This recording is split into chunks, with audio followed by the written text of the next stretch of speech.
आकाशवाणी गोरखपुर से क्षेत्रीय समाचार।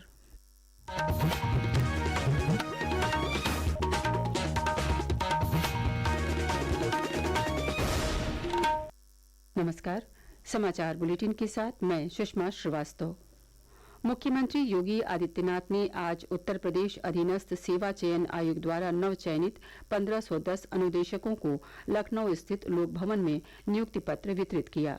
इस अवसर पर मुख्यमंत्री ने कहा कि प्रधानमंत्री नरेंद्र मोदी ने विकसित भारत के लक्ष्य को प्राप्त करने के लिए मिशन रोजगार से अधिक युवाओं को जोड़ने का संकल्प दिया है। इस लक्ष्य की पूर्ति के लिए प्रदेश सरकार क्रियाशील है। उत्तर प्रदेश के अंदर पिछले 8 वर्ष के दौरान 8.5 लाख से अधिक नौजवानों को हम लोगों ने सरकारी नौकरियां उपलब्ध करवाने में सफलता प्राप्त। और हमारा प्रयास होता है कि किसी भी नौजवान को उत्तर प्रदेश के अंदर चयन की इस प्रक्रिया में किसी भी स्तर पर भेदभाव का शिकार न होना पड़े, उसका किसी भी स्तर पर शोषण न हो, उसके साथ कोई भी भेदभाव न हो, उसकी योग्यता और उसकी क्षमता के अनुरूप उसे शासन की विभिन्न विभागों में कार्य करने का अवसर प्राप्त हो सके। इसके लिए इस निष्पक्ष प्रक्रिया को उत्तर प्रदेश सरकार ने पूरी ईमानदारी और प्रतिबद्धता के साथ संपन्न करने में सफलता प्राप्त की है। इसी क्रम में जनपद बलरामपुर में 23, जौनपुर में 16 और बलिया में 16 नवचयनित अनुदेशकों को स्थानीय जनप्रतिनिधियों और प्रशासनिक अधिकारियों के द्वारा नियुक्ति पत्र प्रदान किया गया। रक्षा अनुसंधान और विकास संगठन DRDO ने उत्तर प्रदेश रक्षा औद्योगिक गलियारे के और अधिक विकास के लिए कल राजधानी लखनऊ के अमौसी परिसर में एक सम्मेलन का आयोजन किया। इसका उद्देश्य रक्षा अनुसंधान और विकास के लिए सूक्ष्म, लघु और मध्यम उद्यमों तथा स्टार्टअप के साथ साझेदारी करना था। आयोजन में 100 से अधिक MSME और स्टार्टअप ने भागीदारी की। DRDO के अध्यक्ष ने कहा कि DTTC की अवधारणा रक्षा मंत्री राजनाथ सिंह ने विकसित की थी, जिसका लाभ उद्योगों को मिलना शुरू हो गया है। आज पूर्ण चंद्र ग्रहण है। ये ग्रहण आज रात 8:58 से शुरू होकर कल तड़के सुबह 2:25 पर समाप्त होगा। इसकी अवधि भारत में 82 मिनट की होगी और चंद्र ग्रहण 5 घंटे से अधिक समय तक रहेगा। चंद्र ग्रहण को पूरे भारत में देखा जा सकता है। प्रदेश में भी चंद्र ग्रहण की पूरी गतिविधि को वैज्ञानिक प्रयोग और शोध के लिए रिकॉर्ड किया जाएगा। इसके लिए लखनऊ स्थित इंदिरा गांधी नक्षत्रशाला में विशेष व्यवस्था की गई है। उधर वाराणसी के दशाश्वमेध घाट पर होने वाली विश्व प्रसिद्ध मां गंगा की आरती इस बार चंद्र ग्रहण के कारण विशेष रूप से दिन में सुबह 11:45 पर संपन्न कराई गई। प्रभु श्री राम की नगरी अयोध्या में भी श्री राम मंदिर और हनुमानगढ़ी पट दोपहर 12:30 पर बंद कर दिए गए।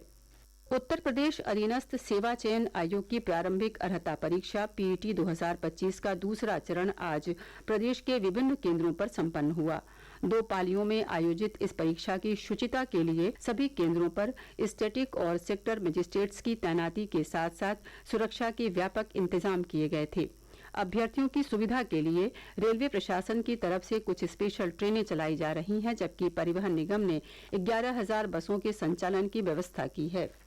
वस्तु और सेवा कर यानी GST की दरों में हाल ही में किए गए सुधार इस महीने की 22 तारीख से लागू होंगे। हमारे संवाददाता ने बताया है कि नई GST दरों का चिकित्सा क्षेत्र पर भी अनुकूल प्रभाव पड़ने की संभावना है।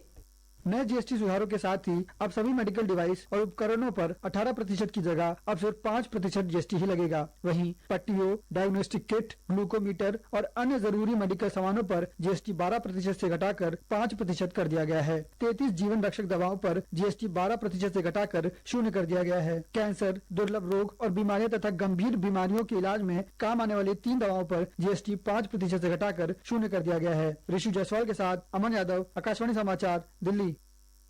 चंदौली के पंडित दीनदयाल उपाध्याय रेल मंडल ने पितृपक्ष मेला 2025 के लिए गया जंक्शन जाने वाले तीर्थयात्रियों की सुविधा के लिए बड़ी कार्य योजना बनाई है। आज से शुरू होकर 21 सितंबर तक चलने वाले इस मेले के दौरान स्टेशन परिसर में यात्री ठहराव का विस्तार, साफ सफाई का विशेष ध्यान, अतिरिक्त टिकट काउंटर बढ़ाने, दैनिक गाड़ियों के अलावा स्पेशल गाड़ियों के संचालन के साथ ही सुरक्षा के व्यापक प्रबंध किए गए हैं। गोरखपुर, महराजगंज, देवरिया सहित प्रदेश के विभिन्न जिलों में आज गरज चमक के साथ हुई बारिश की वजह से मौसम सुहाना हो गया है। मौसम विभाग ने अगले 24 घंटे में प्रदेश के पूर्वी जिलों में गरज चमक के साथ बारिश होने का अनुमान जताया है। इसके साथ ही क्षेत्रीय समाचारों का ये बुलेटिन समाप्त हुआ। नमस्कार।